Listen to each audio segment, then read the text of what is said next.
Buenos días, buenas noches, espero que estén muy bien. Yo soy Che Gabo y esta vez les traigo la segunda parte de la batalla de Líbano de Francisco Ramos Alcocer, basado en el libro de Roberto Guzmán Quintero. Y estamos en vivo todos los días leyendo un libro. Esta vez estamos leyendo Yo Porfirio Díaz, de Pedro J. Fernández. Después de la lectura del libro, jugamos un poquito videojuegos y estamos jugando Assassin's Creed, volumen 1. Nos vemos. Y si les gusta, comenten, dejen su like, sus dudas, que serán respondidas por mí.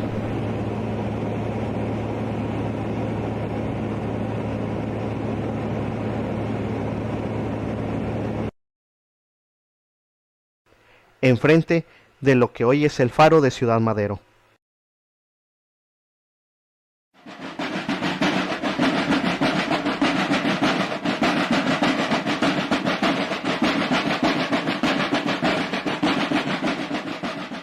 El 19 de marzo, el general Jacinto B. Treviño toma el mando en el Ébano, sustituyendo al general de la Garza, que cayó enfermo de paludismo.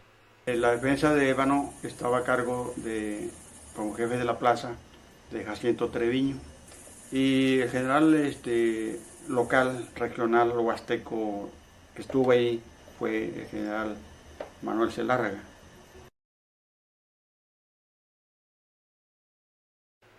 El general Treviño estableció su puesto de mando y ordenó al mayor Francisco Vázquez que estudiara la mejor manera de emplazar las únicas 2 piezas de artillería calibre 80 milímetros que tenían.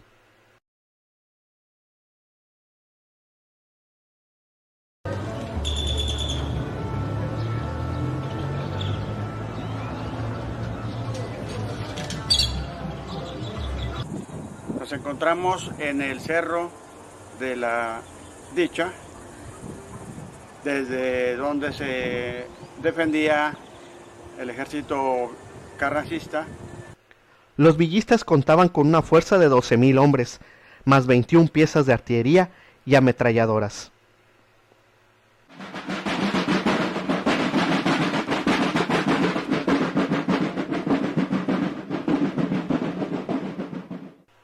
Los carrancistas, en este momento, eran 6,066. 8 generales, 104 jefes, 658 oficiales y 5,196 de tropa. La mayoría eran del norte. Del norte eran de Durango, de Chihuahua, Sonora, Coahuila. Era la inmensa mayoría. Si buscamos la biografía de cada uno de los más importantes, encontraremos que ninguno era de aquí de la región, excepto Lárraga. Los carrancistas mandaron destruir las vías férreas entre Ébano y San Luis Potosí para que no les llegaran pertrechos a los villistas. Como dato curioso, el pagador del ejército carrancista, y con el tiempo pues escaló muchos cargos políticos, fue gobernador de Veracruz, era Adolfo Ruiz Cortines, que años más tarde se convirtió en presidente de la República en el año de 1952.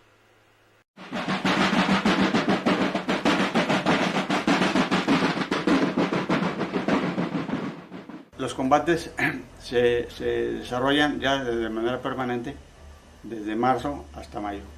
El 20 de marzo se designaron las posiciones que iban a ocupar los carrancistas, quedando a la izquierda o sur el general Lárraga, a la derecha o norte al mando del coronel Carlos Osuna. El centro quedó a las órdenes del general Treviño y la retaguardia al mando del coronel Samuel Santos.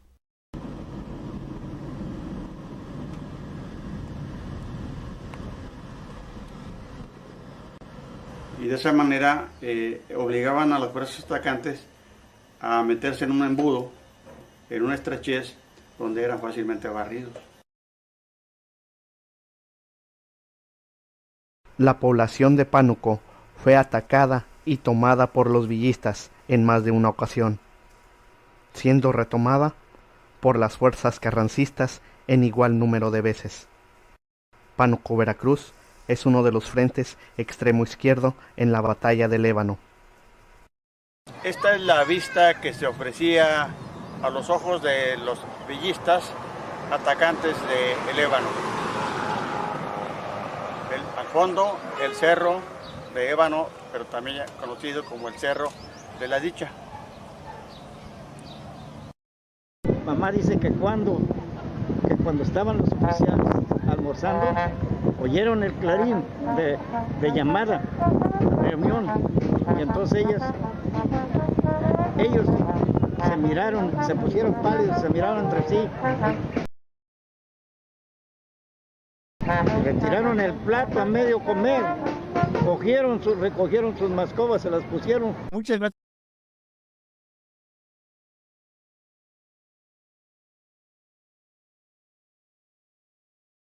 Recogieron sus mascobas, se las pusieron, vámonos rápido a presentarse al cuartel donde ellos estaban. Enseguida de ello, al rato, empezaron los cañonazos y los disparos.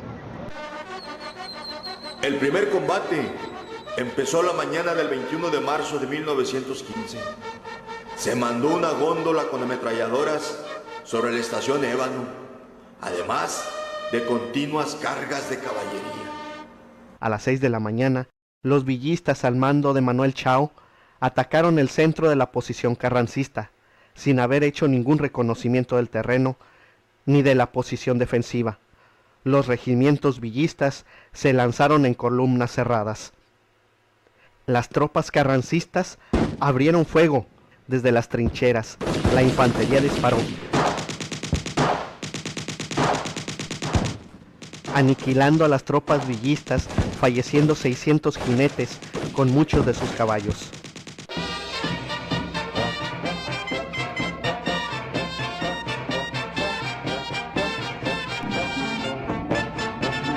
Se agarraron a balazos, unos miran con metralla y otros puros cañonazos. El combate duró 14 horas, pero no se pudo avanzar. Los villistas, ahí pues les faltó una estratega de ataque. Simplemente usaron las vías para trasladarse cómodamente, con todo y caballos arriba de los trenes, de las góndolas. Pero no hicieron un estudio a fondo de la región, sino simplemente se fueron sobre Tampico, creyendo que podrían pasar fácilmente Ébano. Este tipo de ataque por parte de los villistas en otros terrenos daba resultado, pero en el Ébano fue totalmente diferente. La artillería villista hizo fuego sobre las posiciones de los carrancistas. Tan fue así que una de las bombas cayó en un tanque almacenador y se incendió.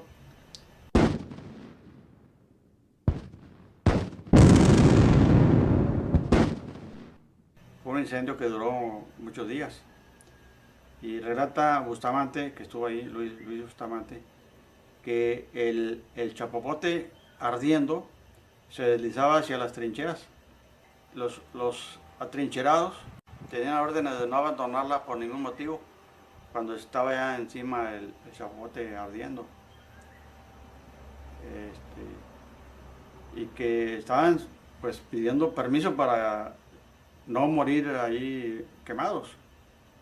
Y necesitaban el permiso para abandonar la trinchera.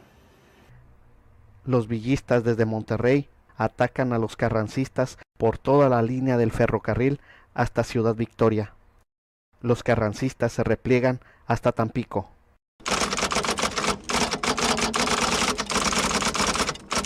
Para poder atacar nuevamente la población de Ciudad Victoria.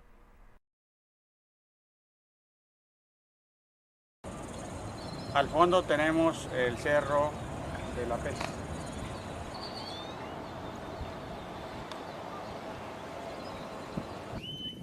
Fue un punto de apoyo para los villistas donde posicionaron un cañón. Desde este Cerro de la Pez se bombardeaba el Ébano.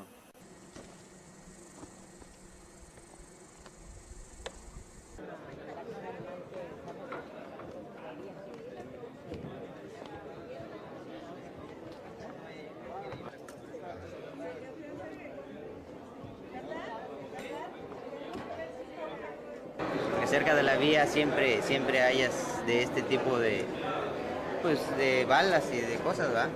Es donde más que nada he andado buscando, y esta y una de estas, voy a encontrar así cerca de la vía.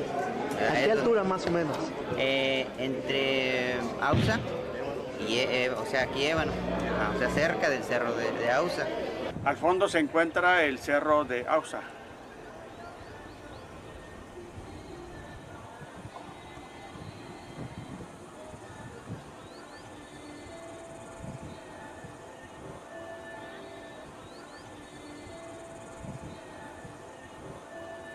Aquí tenemos un tipo de armamento que se usó en esa batalla.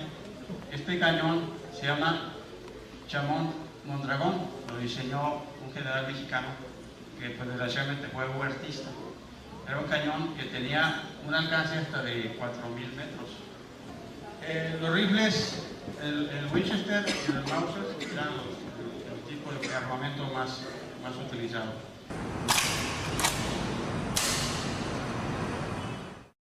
...28 de marzo... es atacado a Matamoros por 2.000 villistas. La defienden 800 carrancistas.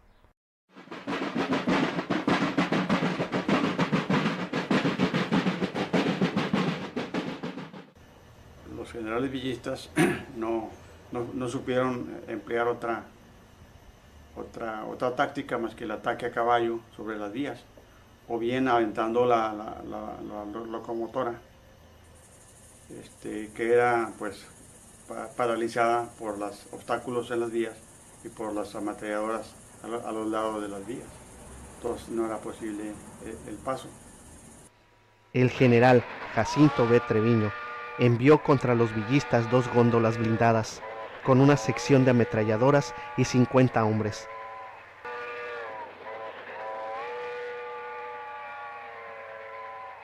Los villistas atacaron por la izquierda a las 6 de la tarde, pero no tuvieron éxito.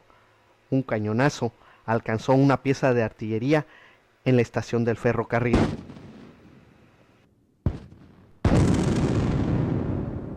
Llegaron más carrancistas, 600 hombres, junto con el coronel de artillería Manuel García Vigil, con 2 baterías de 80 milímetros. Emplazó su artillería por el flanco derecho de su posición.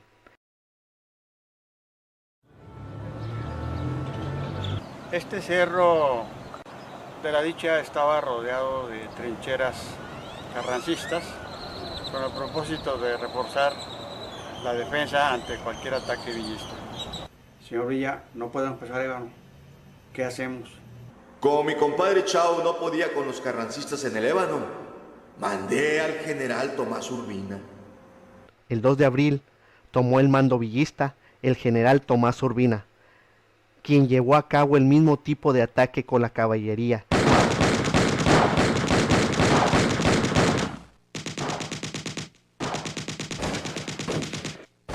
Y otra vez fue derrotado.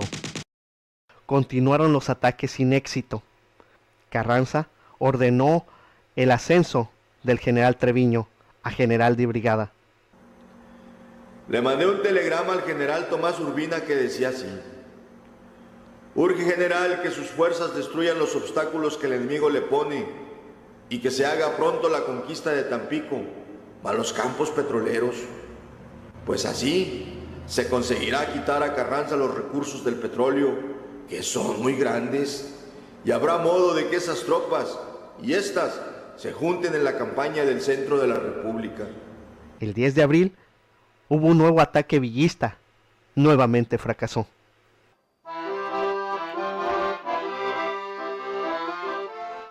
Parece ironía, pero tenían oportunidad de irse al casino, que ya estaba construido para beneficio de los técnicos extranjeros, que se había construido por órdenes de Dogeni y también por influencia de su esposa.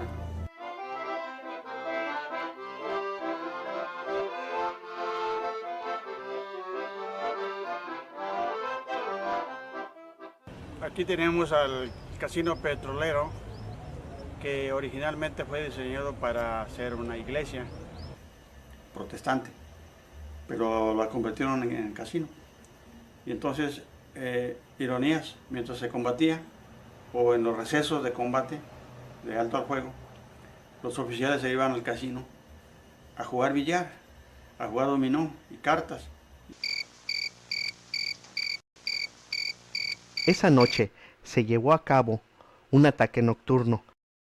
Se utilizaron por primera vez reflectores, algo desconocido también.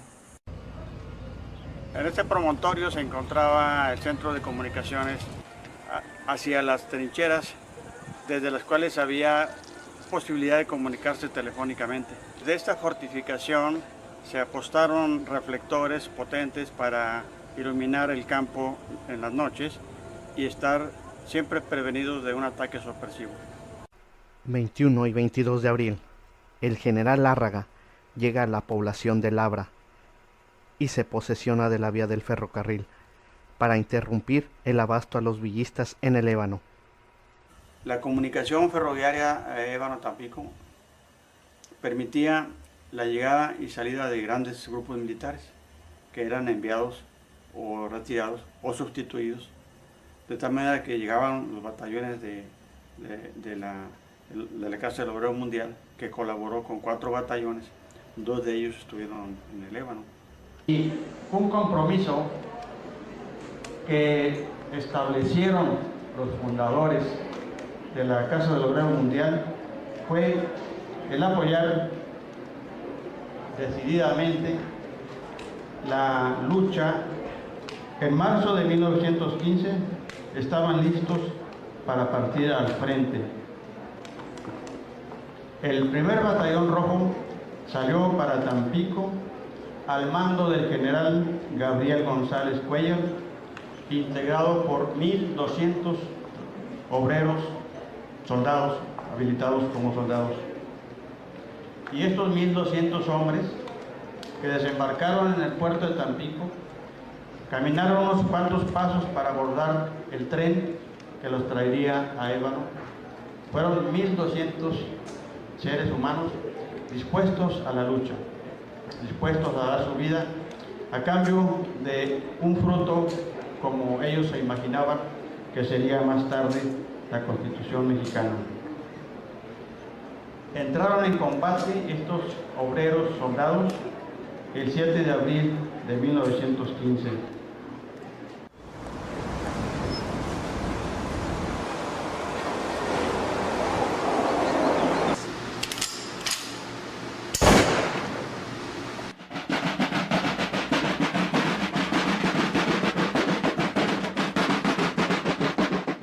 El general Lárraga recibe órdenes de no dejar pasar a los villistas por el lado de Pánuco y se dirige con sus tropas para este rumbo.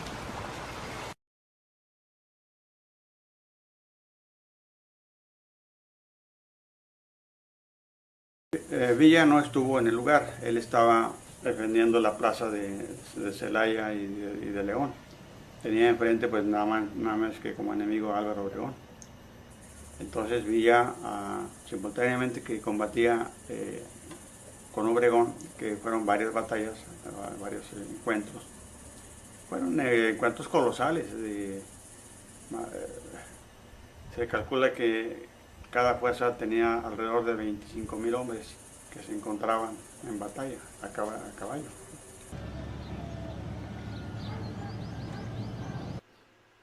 El 17 y 18 de abril prosiguieron los ataques de los villistas, con un considerable número de bajas. El 19 de abril, el general Lárraga se encuentra con sus tropas en San Vicente Tancuayalá.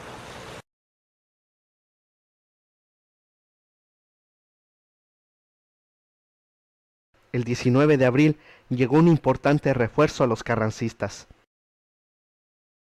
La Fuerza Aérea Mexicana, creada el 5 de febrero de 1915, participó en esta batalla con 3 aviones. Carranza para entonces ya había fundado la Fuerza Aérea Constitucionalista, que llegaron también por barco, ruta Veracruz. Eran pequeños aviones cuyo hangar estaba en Chila, es un lugar aquí cerca a Tampico. Esta es la población de Tampico. Siguiendo la vía del ferrocarril, llegamos hasta Estación Chila, donde estuvieron los aviones de la Fuerza Aérea Constitucionalista. Avanzamos y llegamos hasta el Ébano. Uno de los pilotos era un sobrino de don Venustiano Carranza. Ellos manejaban esos aviones y podían salir sin dificultades porque no había francotiradores alrededor del campo aéreo. Salían hacia el campo de batalla y podían visualizar el movimiento de las tropas atacantes desde el aire y pasaban información al aterrizar. El general Pablo González, que se encuentra en el Ébano, supervisa los ataques de los aviones sobre los villistas. Y entonces describían las posiciones y era una información muy valiosa para la defensa. Y además eran también aviones ofensivos, porque llegaban a lanzar cartuchos de dinamita, a salvo de cañones antiaéreos que no existían. Los aviones dejan caer paquetes de 10 kilos de dinamita sobre los villistas. Además de periódicos editados en Veracruz y Tampico.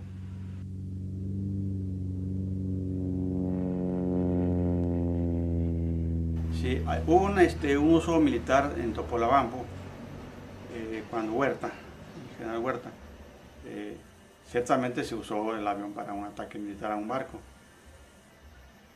Pero este fue un uso de la aviación constante, planeado y con resultados concretos, a salvo de los balas, de los proyectiles de los rifles que no alcanzaban a llegar.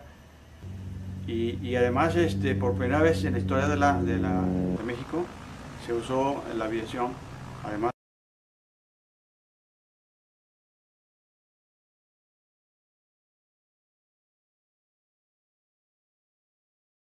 concretos, a salvo de los balas, de los proyectiles de los rifles que no alcanzaban a llegar.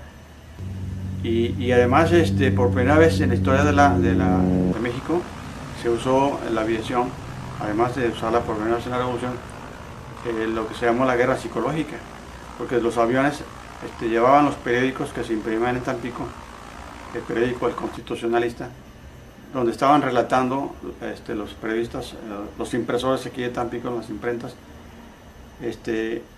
editaban periodiquitos en donde estaban relatando los fracasos de Villa en la zona allá del Bajío. Y venían fotografías y venían la reseña. Todos esos periodiquitos los lanzaban los avionetas sobre las filas enemigas, los villistas. Claro, no todos sabían leer, pero se enteraban ahí de alguna manera lo que estaba pasando allá en el Bajío, de lo cual no tenían información. Pero guerra psicológica. O sea, mira, tu líder está perdiendo allá en Trinidad, está perdiendo la batalla en León, acabó ya Obregón con tus fuerzas. Entonces eso traía como consecuencia un desánimo y una desorientación de los combatientes villistas. El 21 de abril, las tropas del general Lárraga toman la población de Tanquián.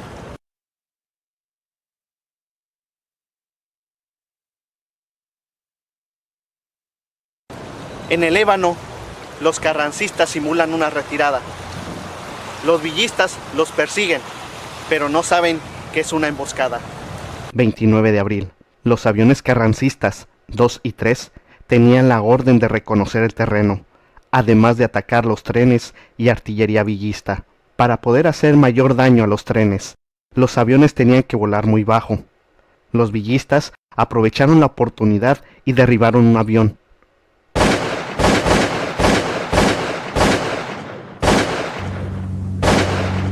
El motor fue alcanzado por los disparos y cayó en lo más espeso del bosque en territorio villista, haciéndose pedazos.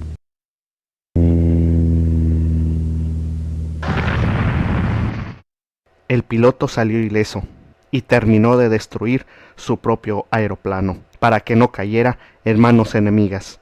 Las tropas villistas lo persiguieron, pero el piloto las burló y llegó a su cuartel general en el Ébano por la noche. Y la lucha era entre los 3 cerros, el cerro de Ausa, cerro de Ébano y cerro La Pez.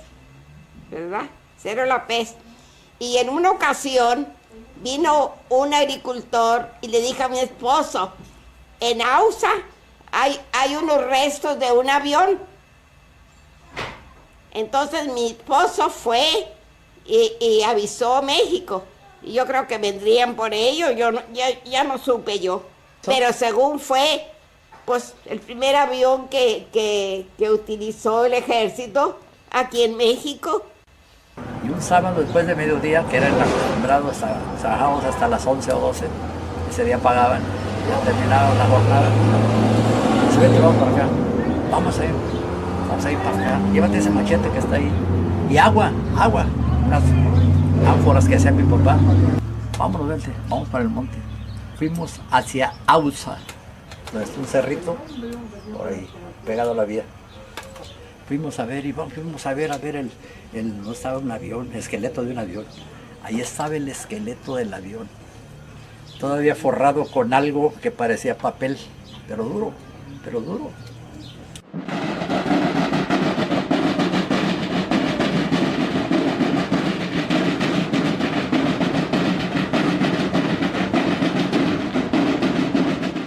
Tomás Urbina me contestó que se estaban desangrando en el cumplimiento de su deber, pero que los carrancistas tenían cañones muy bien dispuestos, largas trincheras protegidas por zanjas y alambradas.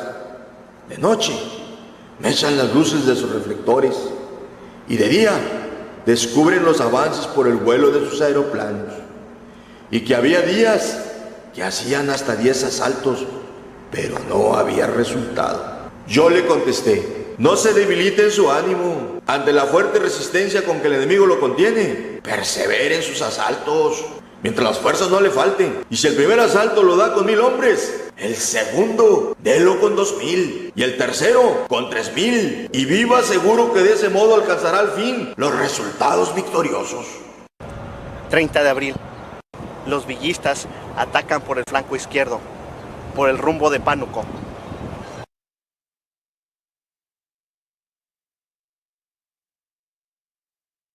Este ataque dura 2 días. La población de Pánuco fue atacada y tomada por los villistas en más de una ocasión, siendo retomada por las fuerzas carrancistas en igual número de veces. Al mismo tiempo, el 2 de mayo, es abierta una brecha ordenada por el villista Tomás Urbina, rodeando por Chijol, exactamente en la retaguardia de los carrancistas que están en el Ébano. Los villistas cortan los cables de telégrafo y la vía férrea. Salen de Tampico 300 carrancistas, en cuanto se dan cuenta de la falta de comunicación con el Ébano. Del Ébano sale el general Treviño y su estado mayor para apoyar al coronel Santos. Los villistas se retiran entre la vegetación. 4 de mayo. Los villistas atacan por el norte, por el rumbo de las bombas. 1500 villistas contra 400 carrancistas. Esta estación de bombeo surtía de agua a la población del Ébano.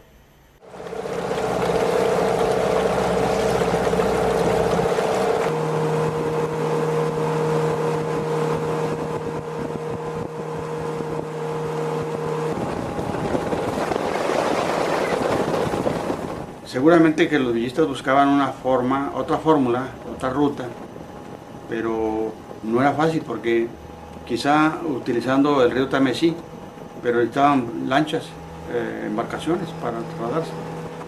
Y si lo hacían así, quedaban a merced de los francotiradores que estaban apostados en los ríos, en los márgenes.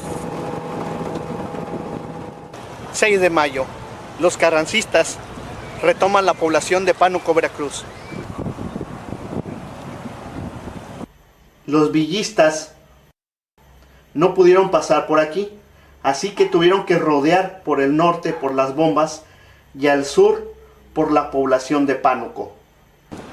El 8 de mayo se pierde la defensa de las bombas por falta de parque.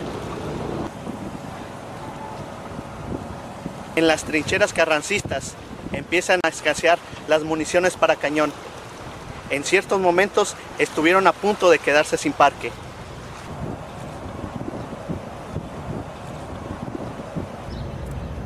...11 de mayo... caen los últimos defensores de la población de Pánuco, Veracruz.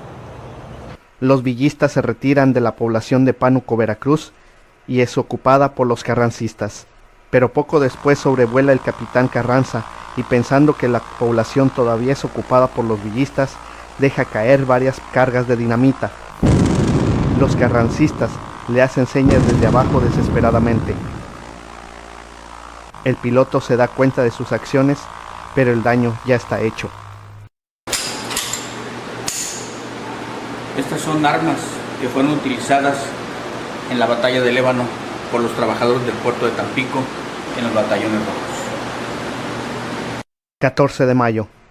500 carrancistas al mando del coronel Samuel Kelly se sitúan en el cerro de Maguaves, sobre lo que es hoy la carretera nacional en el tramo Canoas-Pánuco, y rodean el río hasta Tampalache, y tienen la intención de tomar Reventadero, que está en poder de los villistas.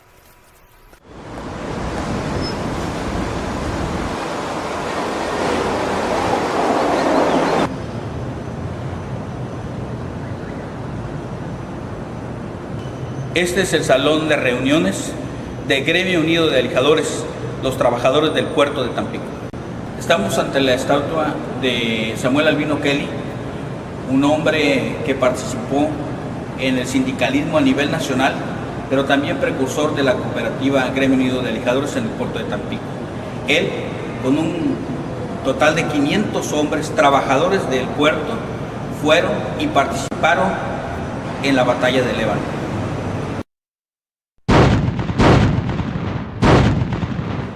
Estando en plena campaña, en pleno combate, Celestino Gasca, uno de los fundadores de la Casa del Obrero Mundial, lanzó este manifiesto desde Tampico el 18 de mayo de 1915. Dice así su manifiesto en un párrafo: compañeros, nuestra muerte no pide llantos mujeriles ni honores funerarios. Lo que pide es mucho parque, bastantes rifles y cañones, y el sonido potente y sonoro de los bélicos clarines. Lancémonos a la lucha y levantando en nuestras manos la bandera rojinegra de la libertad, coloquémosla en lo más alto de un pedestal para que sirva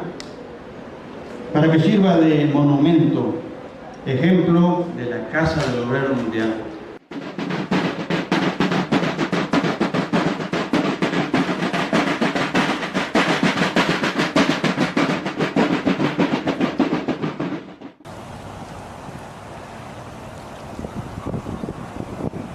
El 20 de mayo, el general Lárraga ataca a la población de Ligo, Veracruz.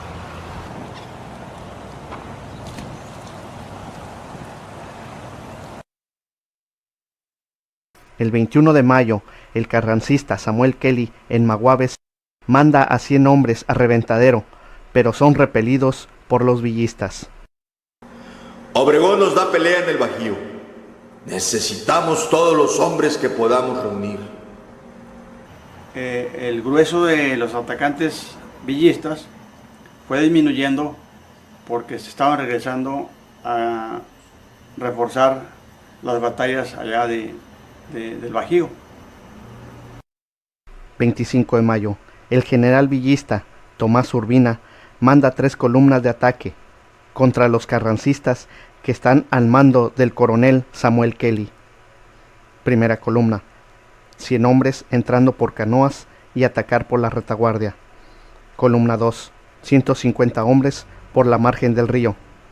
Columna 3, 200 hombres pasando por Pánuco para atacarlos por un costado. La Fuerza Aérea había visualizado que se habían reducido los grupos de ataque cuantitativamente. De los originales 10 o 11 mil atacantes, se habían reducido, no sé, quizá a la mitad. Al amanecer del día 26 de mayo, los villistas atacaron a las tropas carrancistas en Maguaves, cerca de la población de Pánuco, Veracruz. Para las 10 de la mañana había terminado todo. Los carrancistas fueron sorprendidos por 3 frentes, perdiendo muchos hombres y armas, retirándose por el camino a Tampico, pasando por Vega de Otates y el Caracol.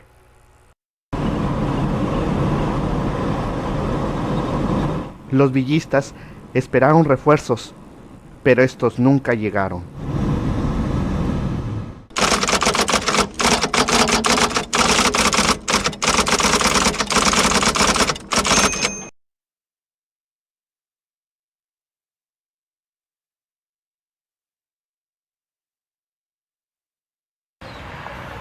Entonces fue el momento en que vino el contraataque. De ser solamente defensores del terreno, Treviño da la orden de contraataque. El 31 de mayo, los carrancistas atacaron con la artillería de García Virgil, obligando a Tomás Urbina a ordenar la retirada de los villistas.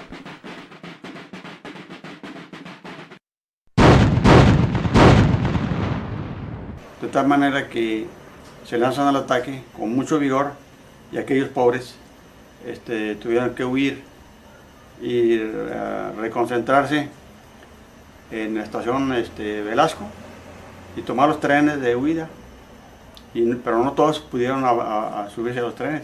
Muchos fueron masacrados entre los breñales, entre los matorrales, que no alcanzaron a huir.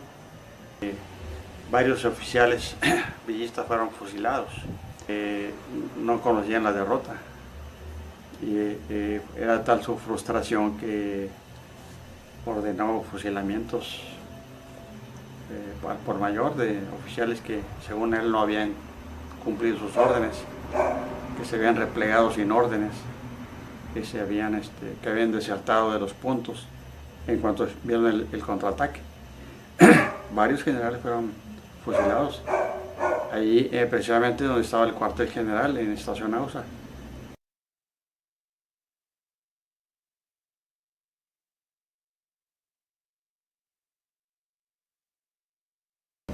El regreso fue desastroso. Lo que regresaba de aquel ejército poderoso de la División del Norte fueron despojos. Además de que muchos soldados que se habían integrado a la fuerza villista, pues aprovecharon la confusión y desertaron.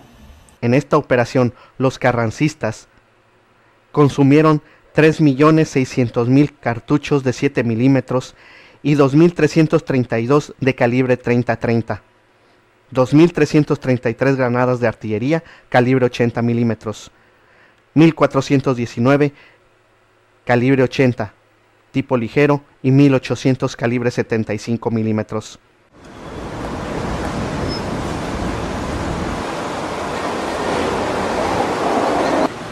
Cuando los trabajadores del puerto de Tampico terminaron las batallas a las cuales fueron asignados, regresaron a este puerto de Tampico trayendo incluso sus armas, mismas que quedaron en custodia aquí en la caja principal y las conservamos con mucho cariño, recordando los hechos históricos de aquel entonces en la que participaron junto a los batallones rojos.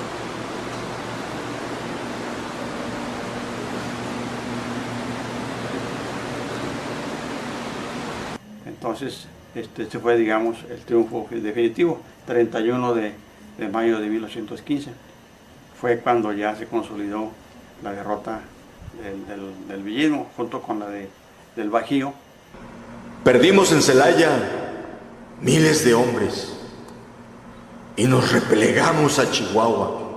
Tomás Urbina, después del fracaso del Ébano, se reunió con la División del Norte, pero ya no contó con la confianza de Villa y fue asesinado a manos de Rodolfo Fierro.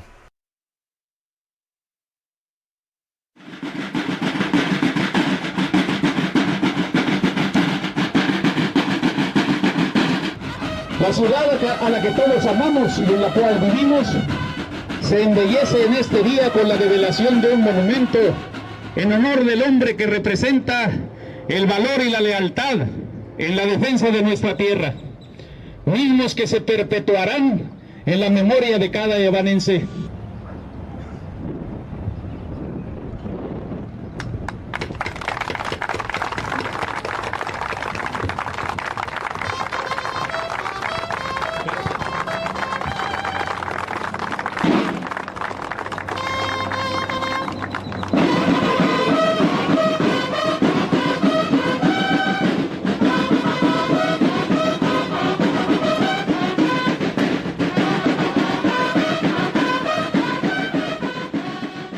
Y esa es la estación, los restos, lo que queda de la estación, donde estaba el punto de defensa fundamental.